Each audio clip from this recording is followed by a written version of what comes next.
with a small person who's there taking decisions on behalf of the company, while as a big company might send sales and marketing people, while as the small guys may be thinking that how can I compete with a large company, be it in service, communication, or whatever cost. So would you share some light on that? Okay. In my experience, for the kind of print buying that I do for my organization, I have close to about 35 vendors who are empaneled into our system. Now, all these 35, are not empaneled because, I like them, or, they have won awards, or it's because of their vintage in the industry. It's based on certain parameters. What is important is whether we choose a printer who's small but who's very professional in a service compared to a large printer who is much more professional with a lot of hierarchy down the line. In my opinion, I think both are required. I can give you a small example. Maybe sometime last week, early morning when I wanted to go for my walking, I asked my wife for coffee. That's when she realized that the coffee powder was over. So it was around 6:15 in the morning. She called the local Kirana store, and one boy came running in 7 minutes and gave us the coffee powder.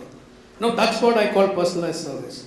But if she's doing her monthly grocery shopping, then she would head to a Spencer's daily, or she would go to a big bazaar or somewhere where she has a wider choice. So there are jobs with print buyers like us where each of them require different kind of treatment. So I won't say that a larger organization which is much more professional is better, or vice versa. And in my opinion, as a print buyer, it's more important for me to do a vendor categorization based on certain metrics, based on certain parameters of the vendor, more than being just on quality, price, or service. Then you do a job categorization of the different kinds of printing that you have, benchmark your work against the vendors that you want to give work to, and that's how you get a successful product.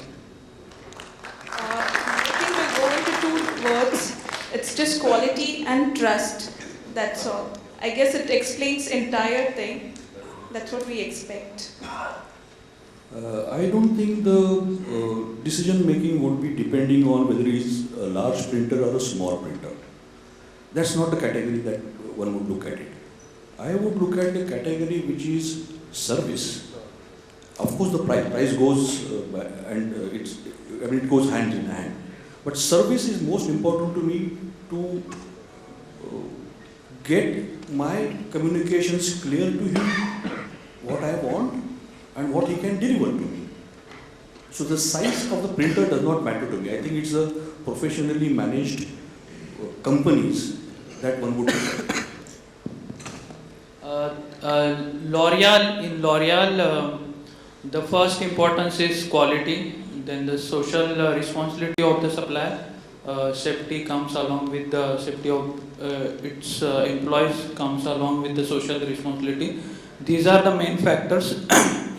Because you would be happy to know that when L'Oreal started 15 years back, it was the volume which we are doing today and the volume which we are doing, there is lots of difference. We have grown almost 30% year on year since last 15 years. So we did not really start with very big players for all the items. So we really started with small players, and we grew, and our suppliers also grew with their capacity, with their capability. Okay, so the main thing which we looked for was quality and the attitude of the supplier to adopt to new requirements of L'Oreal in terms of quality, technology, in terms of capacity. Okay, so size really does not matter. But at the same time, I would say that the professional setup is really required.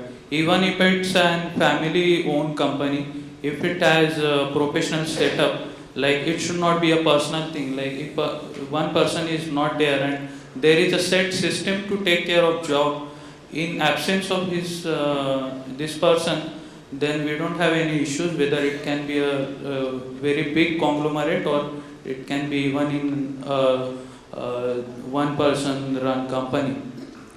Okay, so the categorization really happens when we have very high volume products where we stand a risk of stopping our own production because of breakdown at the supplier's end. So there we really consider the size, the capacity, the backup solutions present at the supplier's end. But like for all the companies, the big ticket numbers are not all of them are big ticket numbers. So it will be applicable only for 20% of the job. The 80% of job will be given to a supplier who has better attitude towards quality, social responsibility, and system. I think that's what we follow in L'Oreal. No, I think this is a very, very valid point from the Indian printing context, because I think we should not believe that if you're a large company, only you are a professionally run company. I mean, you could be a very small outfit, but really manage your business very professionally, not as if you are the shareholder and the final decision maker, and you have no professional team. So I think the point which all of them are making is that you still, whether you're small or big, can manage your business effectively, and I think a buyer would value that much more than size. So I think that's something very encouraging for small print companies, which will obviously help them to then grow their business. I think you mentioned about corporate social responsibility, and that's a very, very big topic among multinationals and large Indian corporates, and coming into India very soon. I think it would be good to understand really that what are companies like yours looking at from a print company perspective in terms of being a corporate social responsible company. It could be in terms of what are the audit requirements, or what they're doing in terms of the green module. So if a little bit you could touch upon that, I think that would help companies to really prepare for the future. When we talk of social responsibility, it basically starts with the safety which is maintained at the supplier's end, the equipment, the management done by the supplier to reduce or eliminate accidents completely. This comes first. When he respects the nature, it's one of the point which is covered under social responsibility. Okay, going further, now the expectations are more. Like it's not only safety, but now you talk of green packaging, respecting your nature, reducing carbon footprint. These are the things which are going further. We are expecting from the supplier, and we want to hear innovation, suggestion from you supplier who are already doing some job for us, or somebody new also who is ready with a solution which is a greener solution compared to what we are doing exists currently, will be a welcome solution. So it can be in terms of not only the product, not only the material which we use, but even in terms of process. If you are following any process which will give us maybe the product will not, at product level there may not be some difference, but at process level, at your end, if there is a greener impact or less carbon footprint, then it will be a welcome solution. Corporates like us are looking at the corporate social responsibility in a big way. Like Steven said earlier, the mantra today in most of corporates is go green. In that go green initiative, one such initiative is to try and reduce the number of printed communications that we do to our customer and move to the e-module. Okay, the other way is, I really like this poster which I saw about 20 years back in a printing press. The owner had it behind him, which read, to stop printing to save money is like stopping your watch to save time. So I don't know if it's applicable to today's technology, that, coming from a printing background, I appreciated that poster a lot 2 decades ago. And a larger part of Stephen's presentation today, I agree, coming from a corporate, because a lot of our customers, it's not only us who wants to do that, even a lot of customers, who are our emerging affluent and affluent customers, say that we don't want paper statements. We want, send us PDFs and send us all your communications through emails. Now, whatever printing is left, it's not that printing is going to die, but printing is definitely going to go through a paradigm shift, at least the commercial printing, the kind of printing that companies like us do. And whatever printing that we are going to do is, first thing we're going to look at is this environmentally friendly? Is my vendor environment friendly printer? For example, we have taken an initiative this year that all our internal stationaries, number one, we are going to print as less as possible the internal communication. Number two, all the business cards and letterheads are going to go on 100% recycled paper. Now, on the total spend that we do year on year, on the paper cost alone, we are paying 2.3 times more, in terms of budget. But we said we'll take that cost because we want to go green. And when we printed the 2012 diaries, we ensured that we don't use the Indian paper, but we use 100% recycled paper which comes with a certification, where we had to pay 30% more for the diary. Even though we were giving it free to the customer, we incurred that kind of cost.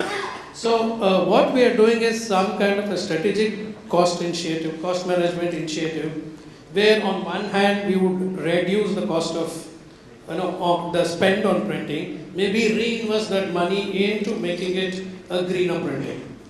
Yeah, I think, from whatever our experience also has been, social accountability is becoming more and more important. Large retailers, Indian companies, multinationals. So I think it would be very worthwhile for all of us as a print community to really look at what are the social accountability standards, in terms of work hours, in terms of wages paid. And I think we'll have to start preparing in that context for the future. And I think when you talk about certified paper, as you know, a lot of Indian paper companies, paper traders are now FSC certified. A lot of Indian print companies also have become FSC certified.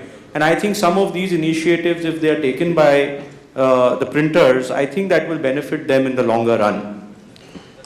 Siddharth, I'd like to add few points to this. When I, as a buyer, I expect my printers to work on environmental friendly inks. The new legislations which are coming into picture are becoming more and more stringent. So they're talking about environment friendly. They're talking, including the working environments, what Atish mentioned about, safety working environments, like your person's, safety, the noise pollution which is being created. I had visited to a small, bottle manufacturing person. What he does is, every year, whosoever comes to his place, maybe a top personality or whatever it is, he plants trees in his garden. So that becomes his responsibility to nurture the tree. That is, again, he's contributing back to the nature, and he again keeps a board saying that this tree has been planted by so-and-so people, so-and-so date. So he's again contributing back to the nature. And moreover, what do you say? Inks which are being used, recycle, how the recycling is being done. That is again a part of social responsibility which we look forward. Sure. Also to add to this, I think the print is the most greenest of all. There is a perception in the market that if you print statements, you get an SMS saying that, okay, stop the paper statement. You're saving the environment, you save that many trees. But I think that there should be a communication. Out of the wood cut in the world, 55% of the wood used is for the power sector. Rest 23% is for the furniture, and only the paper constitutes of 11%. So there is a huge. Also to add to this, the emails that you send, the servers that you run, those run on a high energy, and they are not recyclable. You can't recycle energies. The heat it generates is huge. they create more carbon than the actual print does. I think you all guys need to educate your buyers more. I could provide a stats on, we have done a complete analysis on that to prove that print is more greener than the actual emails that you send. Yeah, I think what he's saying is that what is the forest coverage area which we have now is 25% more than what we had about 10 years, a century ago. So that's a very, very valid point in terms of the positive aspect of environment with the usage of paper. Coming to one of the favorite topics of the printers, and I think they would like to really have a very frank and honest opinion on that, is reverse auction. I think, reverse auctions have become very popular, and we want to understand two aspects to that. One, how effective is reverse auction in terms of a win-win situation, both for the buyer and for the print provider? And do you see, post the reverse auction, what really is the aspect given to a vendor who has been with the company for a long number of years? And how does the quality and service aspect, because it's more a price-driven activity, how does the quality and service aspect work in terms of the post-reverse auction activity? So if you've got experience with reverse auctions, we would definitely like to have some views on that. I'll stress on more on quality part of it. See, long-term association with the vendor creates a bond and a trust. We know the vendor's capability and we can map it. A vendor grows, a supplier grows along with the company, because I guess few awards are being won by a supplier. It's because of a buyer's demand. Buyer demands it. That's why you produce it. So it is like hand-to-hand situation. Siddharth, I guess previous question you asked about audits. You pointed out a few points on audits. To tell you, Marico has got 10 points audit. Under that, there are around 15 points under each category. 10 category it has. The total number of points, it has somewhere around 153 points, which we look through the supplier, including the social responsibility, including, the quality part of it, machinability, everything. So it goes hand to hand. For me, it goes hand to hand. Yeah, but do you think, Marico may not really conduct, but do you think a reverse auction process, which is quite rampant, in the print industry, do you think that really creates a win-win situation and covers some of the aspects which are looked for in a vendor post such a reverse auction? I think I'm not capable to answer it, so I'll skip that question. Okay. We do reverse auctions big time. But if you ask me personally, I think 60 to 65% of these reverse auctions don't work. But we have compulsions from our procurement department to do reverse auctions. So in cases where we need to do at least for print buy, I ensure that on the panel, the kind of vendors that I call for the reverse auction are vendors who have same strengths or similar strengths. Because there is no point calling, for example, if I were to talk about commercial, printing, a sheet fed offset printing, there's no point calling a vendor who has one 4-color or a 5-color machine and also call another vendor who has 5-color machines. There is no parity. So it's very important that you do a vendor parameterization, analyze the kind of vendors you want to call for the particular work that you want to reverse auction, and then do a reverse auction. In spite of doing all this, many times it fails because getting a job in reverse auction is like getting married and going on a honeymoon.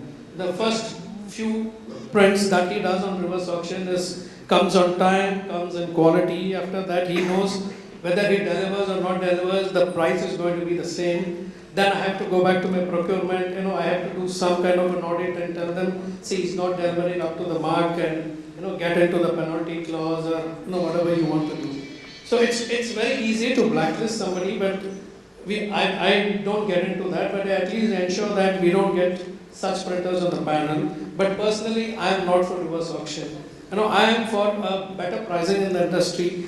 Now, many people talk about pricing. Many people talk about cost.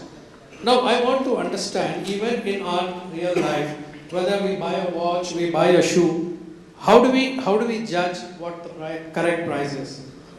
You go and buy a Omega watch, they say 1,50,000. There are people who go and buy it. How do people judge? It's not about having money in the pocket.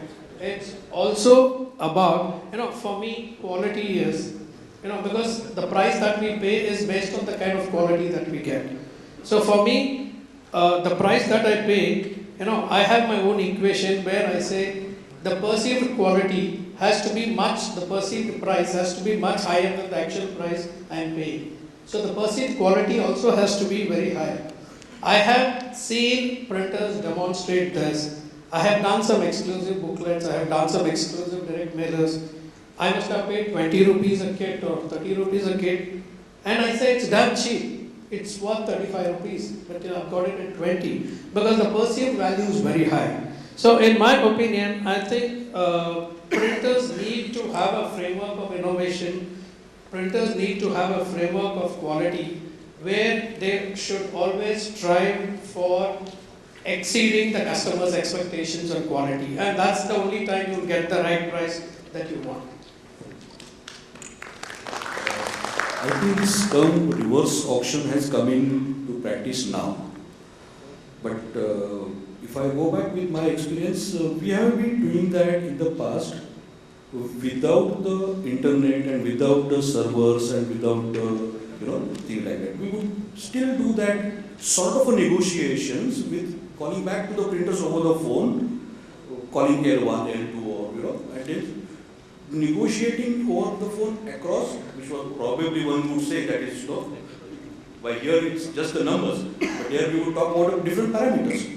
And in terms of the costing, we, in an advertising agency, we used to have a practice of working out your own estimate in-house.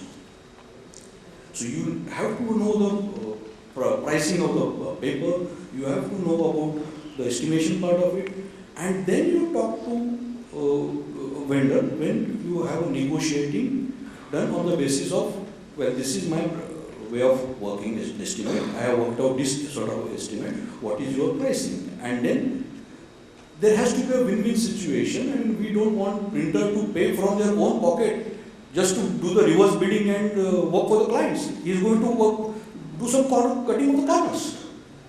So there has to be a fair practice of,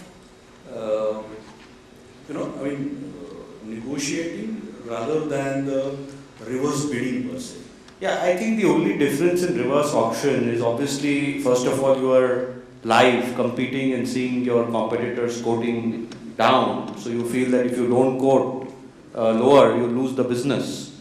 And obviously the second big problem is that typically you have a panel of bidders who typically may not be a supplier or may not qualify, but then they're competing to get the business. Now obviously it depends on company to company. Every company may not follow an unorganized way of reverse auction. But I think it's the pressure which the print company takes on when it's going live and tends to undercut himself and go below the cost parameter and then looks at how to then make up for that at a later stage, which obviously can then have an effect on quality.